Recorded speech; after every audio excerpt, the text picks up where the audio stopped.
नमस्कार सभी साथियों को स्वागत करता हूं सभी का इस यूट्यूब चैनल पर जिसका नाम है स्टडी विद पीएन लोधा। साथियों, मनोविज्ञान का 58वां पेपर आज हम हल कर रहे हैं। तो 30 क्वालिटी वाले प्रश्न आपको इस वीडियो में देखने को मिल रहे हैं साइकोलॉजी के, जो कि रीट पात्रता परीक्षा 2022 थर्ड ग्रेड की मुख्य परीक्षा, साथ ही फर्स्ट ग्रेड और सेकंड ग्रेड की भर्ती के लिए भी बेहद ही उपयोगी है। तो चलिए शुरू करते हैं आज के इस वीडियो को। पूरे ही 30 प्रश्न करके जाना और कमेंट में बताना कि 30 में से आपके कितने प्रश्न सही हो रहे हैं। बिल्कुल एग्जाम लेवल के प्रश्न आपको यहाँ पर देखने को मिलेंगे साथियों। तो चलिए पहला प्रश्न देखेंगे, आपके प्रश्न नंबर 1। शिक्षण से अधिगम पर बल देने वाला परिवर्तन हो सकता है कैसे? बाल केंद्रित शिक्षा पद्धति अपनाकर, रटने को प्रोत्साहित करके, अग्र शिक्षण की तकनीक अपनाकर और परीक्षा परिणामों पर केंद्रित होकर। तो देखो, शिक्षण से अधिगम पर बल देने वाले परिवर्तन की बात की जा रही है। आप अधिगम पर बल कब दोगे? रटने को प्रोत्साहित करके अधिगम पर बल दोगे? ये तो पूर्णतः गलत है। परीक्षा परिणामों पर केंद्रित होकर भी नहीं, बल्कि बाल केंद्रित शिक्षा पद्धति अपनाकर। बाल केंद्रित शिक्षा पद्धति मतलब जिसमें बालक एक्टिव सक्रिय रह करके चीज़ों को सीखते हैं साथियों। तो विकल्प 1 आपके प्रश्न नंबर 1 में सही है। नेक्स्ट प्रश्न नंबर 2 पे आते हैं। दूसरा प्रश्न है, समावेशी शिक्षा से तात्पर्य है? पहला विकल्प, नियमित विद्यालयों में सभी प्रकार के बालकों का बिना किसी भेदभाव के स्वागत करना। दूसरा है, शिक्षण का एक विशेष तरीका जिससे सभी बालक सीख सके। तीसरा है, कड़ी दाखिला प्रक्रिया को बढ़ावा देना। और चौथा है, शिक्षण के लिए विशेष विद्यालयों का प्रयोग करना। तो देखो, समावेशी शिक्षा का आपसे अर्थ पूछा जा रहा है प्रश्न नंबर 2 में, और इसका जो सही उत्तर होगा, समावेशी शिक्षा ऐसी शिक्षा है जिसमें बिना किसी भेदभाव के सभी बच्चों को एक ही विद्यालय में एक साथ शिक्षा प्रदान की जाती है साथियों। तो नियमित विद्यालयों में सभी प्रकार के बालकों का बिना किसी भेदभाव के स्वागत करना, बिना किसी भेदभाव के उनको शिक्षण देना ही समावेशी शिक्षा कहलाता है। तो विकल्प 1 आपके प्रश्न नंबर 2 का सही उत्तर है। नेक्स्ट प्रश्न नंबर 3 पे आते हैं। तीसरा प्रश्न है, शर्म तथा गर्व जैसी भावना का विकास किस अवस्था में होता है? शैशवावस्था, बाल्यावस्था, किशोरावस्था और प्रौढ़ावस्था। तो देखो, शर्म और गर्व जैसी भावना के विकास की बात की जा रही है। शर्म और गर्व जैसी भावना का विकास साथियों शैशवावस्था, किशोरावस्था या प्रौढ़ावस्था में नहीं होता है, बल्कि बाल्यावस्था में होता है, जो कि 6 से 12 वर्ष तक चलती है। इसमें बालक साथियों समलैंगिक समूह बनाकर रहना पसंद करता है। मतलब लड़के लड़कों के साथ रहना पसंद करते हैं और लड़कियां लड़कियों के साथ ज़्यादा रहना पसंद करती है। किस अवस्था में? बाल्यावस्था में।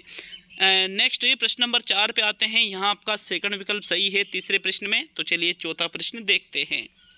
प्रश्न नंबर 4 है, सही कथन का चयन कीजिए। संवेदना जीवन का प्रारंभिक व सरल अनुभव है। संवेदना सरल अनुभवों की जटिलता है। संवेदना अनुभव स्मरणात्मक है। संवेदना मस्तिष्क की द्वितीय अनुक्रिया है। तो सही कथन इनमें से कौन सा है? प्रश्न नंबर 4 में उस सही कथन का चयन कीजिए साथियों। तो चलिए सही आंसर देखते हैं कि सही कथन कौन सा है। देखो, संवेदना के बारे में चारों कथन कहे जा रहे हैं। अब आपको यहाँ पर उस कथन को देखना है जो राइट है। तो साथियों, यहाँ पर संवेदना अनुभव स्मरणात्मक नहीं होती है, ना ही सरल अनुभवों की जटिलता है, बल्कि संवेदना जीवन का प्रारंभिक व सरल अनुभव होता है साथियों। प्रारंभिक अनुभव संवेदना ही है। सबसे पहले संवेदना के ही द्वारा जो बालक है, जो शिशु है, वो चीज़ों को ग्रहण करता है, और सरल अनुभव भी इसको कहते हैं। तो विकल्प 1 आपके प्रश्न नंबर 4 में सही उत्तर होगा। चलिए नेक्स्ट प्रश्न नंबर 5 पे आते हैं। तो 5वां प्रश्न है, संवेदना ज्ञान की पहली सीढ़ी है। इस कथन का संबंध किससे है? शारीरिक विकास से, ध्यान के विकास से, भाषा के विकास से और मानसिक विकास से। तो प्रश्न संख्या 5 में जो सही उत्तर है कि संवेदना ज्ञान की पहली सीढ़ी है। ज्ञान का संबंध किससे है? मानसिक विकास से। मतलब मानसिक विकास की पहली सीढ़ी कौन सी है? संवेदना। तो फिर इसका संबंध किससे हुआ? मानसिक विकास से हुआ साथियों। तो चौथा विकल्प आपके प्रश्न नंबर 5 में सही है। नेक्स्ट प्रश्न नंबर 6 को देखेंगे। तो चलिए छठा प्रश्न, ज्ञानात्मक पक्ष का अंतिम स्तर कौन सा है? अवबोध, मूल्यांकन, विश्लेषण और संश्लेषण। देखो, ज्ञानात्मक पक्ष का अंतिम स्तर पूछ रहा है। तो ज्ञानात्मक पक्ष के 6 स्तर होते हैं, जिसमें पहला स्तर ज्ञान होता है और अंतिम स्तर होता है साथियों मूल्यांकन करना। क्या होता है? मूल्यांकन करना। तो विकल्प नंबर 2 आपका सही है, मूल्यांकन ज्ञानात्मक पक्ष का अंतिम स्तर होता है। चलिए नेक्स्ट प्रश्न नंबर 7 पे आएंगे। आपके 7वां प्रश्न, मनोसामाजिक विकास का सिद्धांत किसने दिया? थॉर्नडाइक ने दिया है, पावलोव ने दिया है, इरिक एरिक्सन ने दिया है या गिलफोर्ड ने दिया है? तो साथियों मनोसामाजिक विकास का सिद्धांत यहाँ पर इरिक एरिक्सन के द्वारा दिया गया है। ये भी मोस्ट इंपोर्टेंट क्वेश्चन है। इन्होंने अपने मनोसामाजिक विकास के सिद्धांत में कुल 8 अवस्थाओं का प्रतिपादन किया है, जिसमें जन्म से लेकर के मृत्यु तक का व्यक्ति का वर्णन किया है कि किस प्रकार से व्यक्ति अपने जीवन को जीता है। तो विकल्प आपके 3 सही है प्रश्न नंबर 7 में। नेक्स्ट प्रश्न संख्या 8 पे आते हैं। गिलफोर्ड का नाम किसमें चलता है? संक्रिया उत्पाद, जो बुद्धि का सिद्धांत है ना, 3D डायमेंशनल थ्योरी जो वाला सिद्धांत है, मतलब त्रिविमीय जो सिद्धांत है साथियों, संक्रिया उत्पाद का जो सिद्धांत है उसमें गिलफोर्ड का नाम चलता है। यहाँ पर थर्ड विकल्प आपके 7वें में सही है। नेक्स्ट प्रश्न नंबर 8 पे आते हैं। तो 8वां प्रश्न, स्किनर के अनुसार बच्चों में भाषा विकास निम्न का परिणाम है। किसका परिणाम है? व्याकरण में प्रशिक्षण का परिणाम है, अनुकरण व पुनर्बलन का परिणाम है, अंतर्निहित योग्यताओं का परिणाम है और परिपक्वता का परिणाम है। तो प्रश्न संख्या 8 का सही उत्तर बताइए साथियों, कौन सा विकल्प आपके प्रश्न नंबर 8 में सही रहेगा? देखो स्किनर का ये मानना था कि जो बच्चों में भाषा विकास होता है वो किसके अनुसार, अंतर्निहित योग्यता उनकी होती है जिससे भाषा का विकास होता है, या परिपक्वता आने पर होता है, या पर व्याकरण में प्रशिक्षण दोगे तब भाषा का विकास होगा? जी नहीं, तीनों ही विकल्प गलत है। आपका सही आंसर है दूसरा विकल्प, अनुकरण। बालक अनुकरण करके सीखता है और यदि उसके अनुकरण को, उसके व्यवहार को पुनर्बलन दिया जाए तो उस चीज को वो सीख जाएगा। इसी प्रकार ही बालक का भाषा का विकास होता है। तो विकल्प नंबर आपका 2 सही है प्रश्न नंबर 8 में। चलिए आगे बढ़ेंगे साथियों प्रश्न संख्या 9 की ओर। 9वां प्रश्न देखेंगे आपके प्रश्न संख्या 9, हम अधिगम का अनुभव नहीं कर सकते, हम केवल यह देख सकते हैं कि वे निरंतर सफलतापूर्वक आगे बढ़ता है। इसका तात्पर्य है कि प्रत्येक सजीव एक अधिगम है, अधिगम अभ्यास का परिणाम है, अधिगम समायोजन है और अधिगम का प्रत्यक्ष निरीक्षण नहीं हो सकता है। तो प्रश्न संख्या 9 में आंसर दीजिए साथियों, कौन सा विकल्प आपका सही रहेगा कि हम अधिगम का अनुभव नहीं कर सकते, बल्कि क्या कर सकते हैं कि भाई वो आगे बढ़ रहा है कि नहीं बढ़ रहा है, इस चीज़ को देख सकते हैं सिर्फ। तो साथियों इसका मतलब ये है कि अधिगम का प्रत्यक्ष निरीक्षण नहीं हो सकता है साथियों, प्रत्यक्ष निरीक्षण नहीं हो सकता, हम सिर्फ ये देख सकते हैं कि वो आगे बढ़ रहा है या नहीं बढ़ रहा है। फोर्थ विकल्प आपके 9वें प्रश्न में सही है। नेक्स्ट 10वें प्रश्न की ओर बढ़ते हैं। तो 10वां प्रश्न देखेंगे, धीमी गति से सीखने वाले बालकों के अध्यापन के लिए अधिक उपयोगी सिद्धांत है। थॉर्नडाइक का सिद्धांत, थ्रस्टन का सिद्धांत, कोहलर का सिद्धांत और हल का सिद्धांत। देखो जो बालक धीमी गति से सीखता है साथियों उसके लिए कौन से सिद्धांत का उपयोग अधिक ज़्यादा महत्वपूर्ण है? तो राइट आंसर है विकल्प नंबर 1, थॉर्नडाइक का जो उद्दीपक अनुक्रिया का सिद्धांत है, जिसको प्रयास एवं त्रुटि का सिद्धांत भी कहते हैं साथियों। क्या कहा जाता है? जिसको प्रयास एवं त्रुटि का सिद्धांत भी कहा जाता है। यही सिद्धांत ही जो धीमी गति से बालक सीखते हैं, प्रयास व त्रुटि के माध्यम से वो अच्छे से सीख पाएंगे। इसलिए थॉर्नडाइक का ये सिद्धांत धीमी गति से सीखने वाले बालकों के अध्यापन के लिए ज़्यादा उपयोगी माना जाता है। विकल्प आपके 1 सही है 10वें प्रश्न में। नेक्स्ट प्रश्न संख्या 11 की ओर बढ़ेंगे। तो चलिए 11वां प्रश्न देखेंगे आपके प्रश्न नंबर 11, अभिकर्मित अधिगम सामग्री में वैयक्तिक भिन्नताओं का ध्यान रखा जाता है। इसकी पुष्टि इस बात से होती है कि पहला विकल्प है विद्यार्थी अपनी गति से सीख सके, दूसरा है सामग्री बहुत रोचक होती है, तीसरा है सामग्री को आसान ढंग से प्रस्तुत किया जाता है और चौथा है सामग्री बहुत आकर्षक होती है। तो देखो अभिकर्मित अधिगम सामग्री मतलब यहाँ पर अभिकर्मित अनुदेशन की बात की जा रही है, जिसके जनक कौन है साथियों? B.F. स्किनर है। इसमें वैयक्तिक विभिन्नताओं का ध्यान रखा जाता है कि बालक अगर कमजोर है तो उसको उसी तरह से शिक्षण दिया जाएगा, बालक अगर सामान्य है, प्रतिभाशाली है तो सारी चीज़ों को देखा जाता है। इसका मतलब ये है कि छात्र इसमें अपनी गति से सीख सकते हैं साथियों। तो 11वें प्रश्न में आपके पहला विकल्प सही उत्तर होगा। चलिए नेक्स्ट प्रश्न संख्या 12 की ओर बढ़ते हैं। तो आपके 12वां प्रश्न, साथियों 12वां प्रश्न है, चिंतन अनिवार्य रूप से एक क्या है? संज्ञानात्मक गतिविधि है, मनोगतिक परिघटना है, मनोवैज्ञानिक परिघटना है या भावात्मक व्यवहार है? चिंतन कब करते हैं साथियों? जब हमारे सामने कोई समस्या उत्पन्न होती है, हम उस समस्या का समाधान करने के लिए क्या करते हैं? चिंतन करते हैं। चिंतन मानसिक रूप से किया जाता है, इसमें शारीरिक रूप से चिंतन नहीं होता है, मानसिक रूप से होता है साथियों, अर्थात यह सिर्फ और सिर्फ एक संज्ञानात्मक गतिविधि है। तो विकल्प एक आपके 12वें प्रश्न का सही उत्तर है। नेक्स्ट प्रश्न संख्या 13 की ओर बढ़ते हैं। तो प्रश्न नंबर 13 आपसे पूछ रहा है, ये देखिए 13वें प्रश्न को, एक बालक ने एक कुत्ते को डंडे से मारकर भगा दिया। अब जब भी कुत्ता बालक को देखता है तो तुरंत भाग जाता है। कुत्ते की यह सीखने की क्रिया किस प्रकार की है? अनुकरण प्रवृत्ति द्वारा सीखना, संबद्ध सहज क्रिया द्वारा सीखना, सूझ द्वारा सीखना और प्रयास एवं त्रुटि द्वारा सीखना। तो देखो जो 13वां प्रश्न है आपके, इसमें बहुत ही अच्छा प्रश्न है साथियों। बालक ने क्या किया? कुत्ते को डंडे से मारकर भगा दिया। अब ये चीज़ हुई तो कुत्ते को ये पता चल गया कि भाई ये बालक मारता है। अब यहाँ पर जब भी कुत्ता बालक को देख रहा है तो तुरंत भाग रहा है, क्योंकि उसको पता है कि ये वापस डंडे से मारेगा। तो ऐसा अनुबंधन होता है प्राचीन अनुबंधन में साथियों, जिसको संबद्ध सहज क्रिया द्वारा सीखना कहा जाता है। तो कौन सा विकल्प आपके प्रश्न नंबर 13 का सही आंसर है? सेकंड विकल्प बिल्कुल इसका सही उत्तर होगा साथियों। चलिए आगे बढ़ेंगे प्रश्न संख्या 14 की ओर। तो आपके 14वां प्रश्न देख लेते हैं क्या पूछ रहा है। प्रश्न नंबर 14 है, निम्न में से अधिगम को अभिप्रेरित करने का कौन सा तरीका कम से कम काम में लेना चाहिए? पुरस्कार, मिलजुल कर काम करने की प्रवृत्ति को रोचक बनाना और बच्चे के अनुभवों को जोड़ना। तो इस प्रश्न को शायद पिछले टेस्ट में भी मैंने किया था, रिपीट हुआ है प्रश्न साथियों। यहाँ पर बच्चों को अधिगम को अभिप्रेरित करना है, तो मैंने वहाँ पर भी बताया था कि भाई पुरस्कार को कम से कम यूज़ करना चाहिए, क्योंकि पुरस्कार मतलब एक तरह से लालचपन उसमें आ जाता है साथियों। तो विकल्प एक आपके प्रश्न नंबर 14 में सही उत्तर होगा।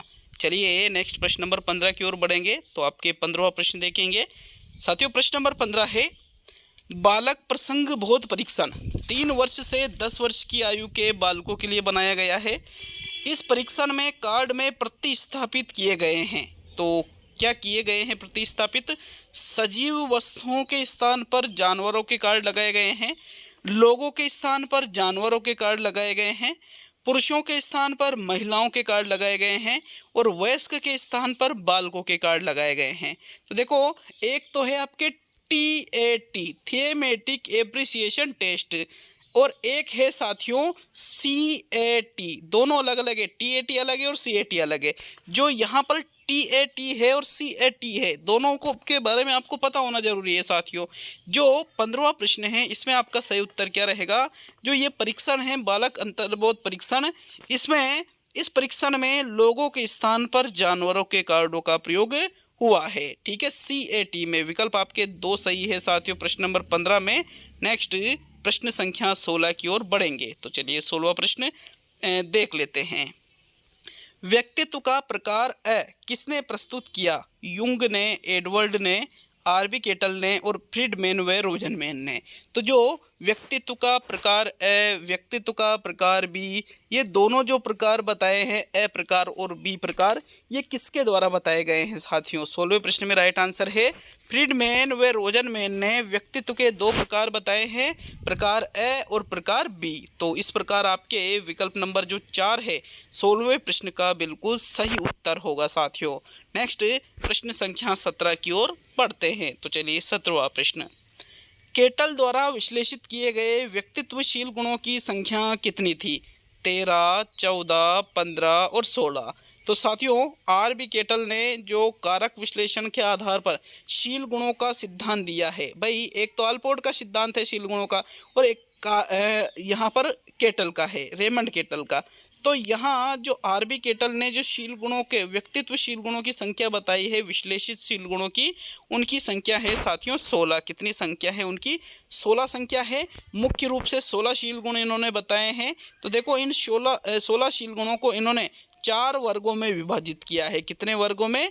4 वर्गों में विभाजित किया है और प्रत्येक वर्ग में 4 शील गुण बताए हैं साथियों। तो इस प्रकार आपके विकल्प नंबर 4 17वें प्रश्न का सही उत्तर है। नेक्स्ट प्रश्न संख्या 18 की ओर बढ़ते हैं। प्रश्न नंबर 18 है, व्यक्तित्व शोध के क्षेत्र में आलपोर्ट ने जिस उपागम को पसंद किया उसे कहा जाता है? भावमूलक उपागम, नियमान्वेषी उपागम, दार्शनिक उपागम और आशावादी उपागम। तो ये आपको सिर्फ आलपोर्ट के अनुसार ही बताना है साथियों। देखो, जो आलपोर्ट ने व्यक्तित्व शोध के क्षेत्र में जिस उपागम को पसंद किया, जिस उपागम के बारे में आलपोर्ट ने बताया है, वो दार्शनिक उपागम तो नहीं है, क्योंकि दार्शनिक उपागम का इन्होंने कहीं से कहीं तक उल्लेख ही नहीं किया है। ना ही आशावादी उपागम डायरेक्टली इन्होंने बताया है, ना ही नियम अन्वेषी उपागम बताया है। तो इन्होंने कौन सा उपागम बताया है? भाव मूलक उपागम, जिसको शील गुण उपागम के नाम से भी जाना जाता है साथियों।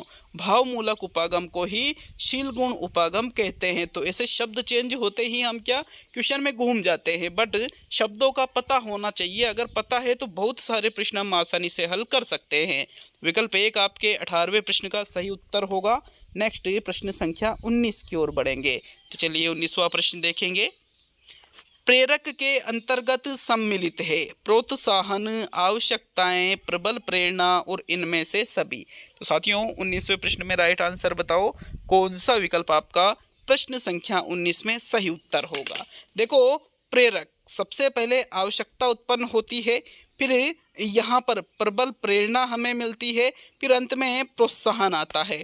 तो अर्थात प्रेरक के अंतर्गत आवश्यकता, प्रोत्साहन, प्रबल प्रेरणा तीनों ही चीज़ें आ जाएंगी। तो इनमें से सभी वाला जो चौथा विकल्प है साथियों 19वें प्रश्न में, यही आपका सही उत्तर होगा। क्लियर है सभी के 19वां प्रश्न? नेक्स्ट 20वां प्रश्न देखेंगे। तो आपके प्रश्न नंबर 20, बुद्धि के विषय में आधुनिक अवधारणा है। क्या अवधारणा है बुद्धि के विषय में आधुनिक? मस्तिष्क के तर्क करने का गुण है बुद्धि, अनुभव से प्राप्त करने की योग्यता है बुद्धि, जीवन की समस्याओं को हल करने का गुण है बुद्धि, और नवीन परिस्थितियों के प्रति समायोजन का गुण है बुद्धि। तो वर्तमान में आधुनिक अवधारणा आपको बताना है बुद्धि के संबंध में। वर्तमान में जो अवधारणा है या फिर जो आधुनिक अवधारणा है साथियों बुद्धि की, वो कौन सी है दिए गए विकल्पों में से? 20वें प्रश्न में सबसे, देखो, चारों ही विकल्प बुद्धि के संबंध में आपको सत्य लग रहे होंगे, लेकिन इनमें से एक ही विकल्प आपको चुनना है साथियों। इसे सही तो चारों है कि भाई मस्तिष्क में तर्क करने का गुण भी बुद्धि है, नवीन परिस्थितियों के प्रति समायोजन का गुण भी बुद्धि है, जीवन की समस्याओं को हल करने का गुण भी बुद्धि है। लेकिन वर्तमान में साथियों आधुनिक दृष्टिकोण से देखें तो जीवन की समस्याओं को हल करने का जो गुण है, इसी को बुद्धि कहा जाता है। जो अपने जीवन की समस्याओं को जितनी जल्दी हल कर लेता है, वही सबसे ज़्यादा बुद्धिमान है साथियों वर्तमान में। तो आधुनिक अवधारणा ऐसी है। तो आपको ऐसा प्रश्न आने पर ये जीवन की समस्याओं वाला विकल्प को ही सही करना है। थर्ड विकल्प 20 में सही है। नेक्स्ट प्रश्न नंबर 21 पे आते हैं। पियाजे के संज्ञानात्मक विकास के सिद्धांत की मूर्त संक्रियात्मक अवस्था निम्न योग्यता द्वारा लक्षित नहीं होती है: विचारों की विलोमिता, मानसिक द्वंद्व, संरक्षण और क्रमबद्धता व पूर्ण प्रत्ययों का योग। तो देखो, पियाजे ने जो संज्ञानात्मक विकास का सिद्धांत दिया है, इसमें तीसरी अवस्था आती है आपके मूर्त संक्रियात्मक अवस्था। इसमें जो लक्षण आपको सही नहीं लग रहा है कि यार ये मूर्त संक्रियात्मक अवस्था का लक्षण नहीं है, उसका चुनाव करना है साथियों प्रश्न नंबर 21 में। तो देखो, मूर्त संक्रियात्मक अवस्था 7 से 11 वर्ष तक चलती है। यहाँ विचारों में विलोमिता पाई जाती है, संरक्षण पाया जाता है, क्रमबद्धता व पूर्ण प्रत्ययों का प्रयोग होने लग जाता है, लेकिन मानसिक द्वंद्व जैसी स्थिति नहीं होती है। तो सेकंड विकल्प आपके 21 में सही है। नेक्स्ट प्रश्न नंबर 22 पे आएंगे। तो चलिए 22वां प्रश्न देखेंगे। कौन सा कथन विकास से संबंधित नहीं है? विकास प्रतिमानों के कुछ निश्चित विशेषताओं की भविष्यवाणी की जा सकती है। दूसरा है विकास का उद्देश्य वंशानुगत संभाव्य क्षमता का विकास करना है। तीसरा है विकास के विभिन्न क्षेत्रों में संभाव्य खतरे नहीं होते हैं। और चौथा है प्रारंभिक विकास बाद के विकास से अधिक महत्वपूर्ण होता है। तो देखो, यहाँ पर टाइपिंग में थोड़ी सी मिस्टेक है। मैंने लिखा था प्रारंभिक विकास बाद के विकास से अधिक महत्वपूर्ण होता है, ऐसा ये कथन था, चौथा कथन। तो साथियों, अगर हम देखें विकास से संबंधित नहीं है तो आप विकास की भविष्यवाणी कर सकते हो। विकास का उद्देश्य वंशानुगत संभाव क्षमता का विकास करना भी होता है। प्रारंभिक विकास बाद के विकास से ज़्यादा महत्वपूर्ण होता है। तो चौथा, दूसरा और पहला सही है। लेकिन तीसरा विकल्प कह रहा है कि संभाव्य खतरे नहीं होते विभिन्न क्षेत्रों में, तो बिल्कुल खतरे होते हैं साथियों, अपने अपने अवस्थाओं के अपने अपने खतरे होते हैं। तो विकल्प नंबर 3 आपके 22 का सही उत्तर होगा। चलिए नेक्स्ट प्रश्न नंबर 23 पे आते हैं। आप साथियों प्रश्न नंबर 23 है, बाल मनोविज्ञान के आधार पर कौन सा कथन सर्वोच्च है? सारे बच्चे एक जैसे होते हैं, प्रत्येक बच्चा विशिष्ट होता है, कुछ बच्चे विशिष्ट होते हैं और कुछ बच्चे एक जैसे होते हैं। तो देखो आपको ये चीज़ बाल मनोविज्ञान के आधार पर बतानी है। तो बाल मनोविज्ञान के आधार पर सारे बच्चे एक जैसे तो नहीं होते, क्योंकि असमानता पाई जाती है साथियों। व्यक्तिगत विभिन्नता फिर क्या हुई? तो ये गलत है। कुछ बच्चे नहीं बल्कि प्रत्येक बच्चा अपने आप में विशिष्ट होता है, ऐसा बाल मनोविज्ञान मानता है। तो दूसरा विकल्प आपके 23 का सही उत्तर है। कुछ बच्चे एक जैसे होते हैं, कुछ नहीं। यहाँ पर देखो कुछ हो सकते हैं, कुछ नहीं हो सकते, लेकिन सही आंसर है दूसरा, क्योंकि ये सर्वश्रेष्ठ विकल्प है कि प्रत्येक बच्चा अपने आप में विशिष्ट होता है। तो 23वें में सेकंड विकल्प सही है। नेक्स्ट प्रश्न संख्या 24 पे आते हैं। साथियों 24वां प्रश्न आपके पूछ रहा है, क्या पावलोव के बारे में सही नहीं है? तो जो कथन पावलोव के बारे में सही नहीं है उसका चयन कीजिएगा। पहला विकल्प, पावलोव उद्दीपन अनुक्रिया पुनर्बलन सिद्धांतवादी है। दूसरा है पुनरावर्ती व सीखने के अस्थायित्व पर बल दिया है। तीसरा है साधनात्मक अनुबंधन पर बल दिया है। और चौथा है साहचर्यात्मक व क्रांतिक प्रयोगात्मक संभाव्यता पर बल दिया है। तो देखो पावलोव ने एक सिद्धांत दिया है जिसका नाम है साथियों जो प्राचीन अनुबंधन का सिद्धांत है। ये किसका है? पावलोव का। तो ये बिल्कुल उद्दीपन अनुक्रिया पुनर्बलन सिद्धांतवादी, इसमें भी ऐसा ही है, उद्दीपन फिर अनुक्रिया हो रही है। पुनरावर्ती सीखने के अस्थायित्व पर भी बल दिया है, लेकिन साधनात्मक अनुबंधन पर इन्होंने बल नहीं दिया है साथियों। क्यों?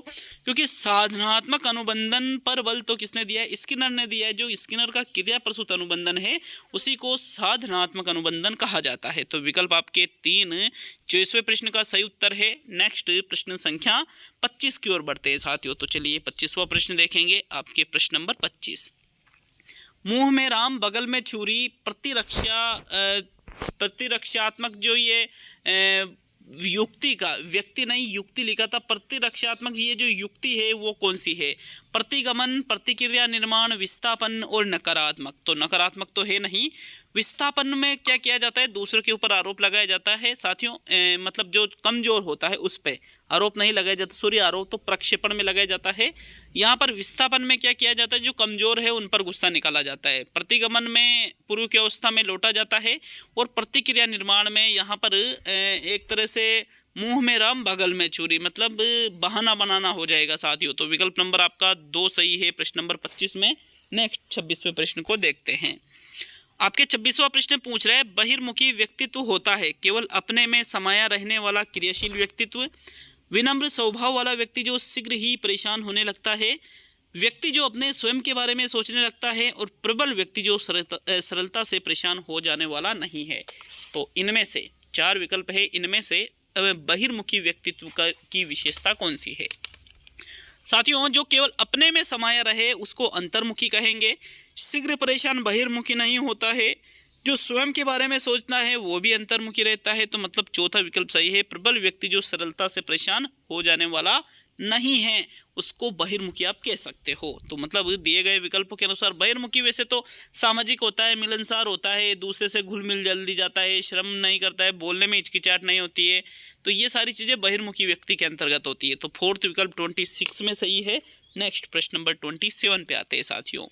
27वां प्रश्न है आपके, अवधारणाओं का विकास मुख्य रूप से संबंधित है बौद्धिक विकास से, सामाजिक विकास से, शारीरिक विकास से, और इनमें से कोई भी नहीं। तो देखो अवधारणाओं का विकास, अवधारणाएं क्या हमारे शारीरिक विकास में होती है या बौद्धिक विकास में? साथियों कोई नहीं को हम हटा देते हैं, शारीरिक विकास में अवधारणा नहीं होती है, बल्कि हमारी कोई भी अवधारणा जो होती है हमारे मस्तिष्क में होती है। मस्तिष्क मतलब उसका संबंध बुद्धि से, ज्ञान से है। तो विकल्प नंबर आपका 1 27 का सही उत्तर है। नेक्स्ट 28 पे आते हैं।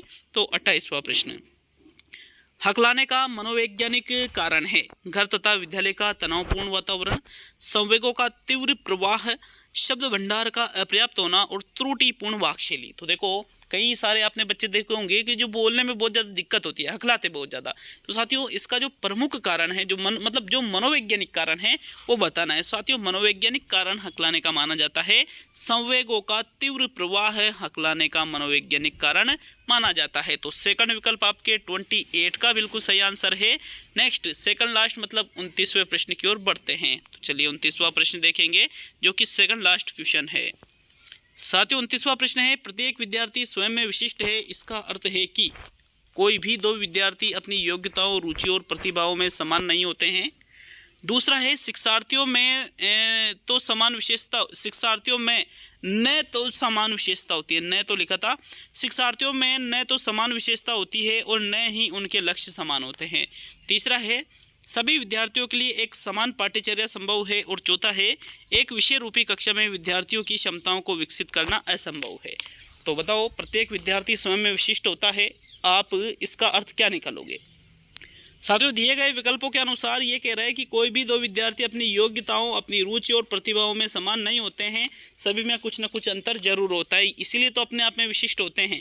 तो विकल्प 1 आपके प्रश्न नंबर 29 का सही आंसर है। अब अंतिम और 30वां प्रश्न, इसके बाद में आपके देखो 58 टेस्ट तो हो चुके हैं, 42 टेस्ट साइकोलॉजी के आना और बाकी है, क्योंकि टोटल 100 टेस्टों की सीरीज है। वीडियो के लास्ट में एंड स्क्रीन लगा दिए यहाँ पर, तो लास्ट में जो वीडियो आता है वो पिछले सारे वीडियो उस पर टच करके देख सकते हो साथियों आप, सारे के सारे। तो चलिए अंतिम और 30वां प्रश्न, वैसे पूरी सावधानी के साथ वीडियो बनाया जाता है, पूरी सावधानी के साथ प्रश्नों को तैयार किया जाता है, आंसर की पूरी सावधानी के साथ तैयार की जाती है, लेकिन फिर भी त्रुटिवश अगर कोई टाइपिंग वगैरह में इनमें कोई त्रुटि हो जाती है भूलवश साथियों, तो आप निश्चित रूप से हमें कमेंट बॉक्स में कमेंट करके जरूर बताइएगा ताकि उसमें संशोधन किया जा सके। हालांकि लगभग नहीं रहेगी कोई त्रुटि तो, लेकिन फिर भी अगर कोई रह जाती है तो जरूर बताएं। तो चलिए साथियों आज का अंतिम और 30वां प्रश्न देख लेते हैं। मनोविश्लेषणवाद का जनक कौन है? कार्ल युंग है, हेंस हाइंजेक है, फ्रायड है और जिलर है। इसके पहले के समस्त टेस्ट आप यहाँ एंड स्क्रीन में देख सकते हो साथियों, सारे के सारे टेस्ट मैंने यहाँ एंड स्क्रीन में लगा दिए हैं, इस पे टच करते ही ये सारी चीज़ें आपके सामने ओपन हो जाएगी। तो मनोविश्लेषणवाद का जनक किसको कहा जाता है? सिगमंड फ्रायड को कहा जाता है। किसको कहा जाता है साथियों? सिगमंड फ्रायड ही मनोविश्लेषणवाद के जनक है। इन्होंने ही मनोविश्लेषणवाद का सिद्धांत भी दिया था। इन्होंने मन के 3 प्रकार भी बताए थे, कौन कौन सा? चेतन मन, अर्धचेतन मन, अचेतन मन। इन्होंने 3 प्रकार के व्यक्तित्व बताए थे, इड प्रकार का या इदम प्रकार का, ईगो प्रकार का या सुपर ईगो प्रकार का। तो इस प्रकार इन्होंने 3 प्रकार के व्यक्तित्व भी बताए हैं। इन्होंने मानव मस्तिष्क की तुलना किससे की है? बर्फ के टुकड़े से की है साथियों। तो ये चीज़ें कई बार एग्जाम में आ चुकी है, आपको ये चीज़ें सारी याद होना चाहिए। तो ये आपके पेपर नंबर 58 पूरा हुआ।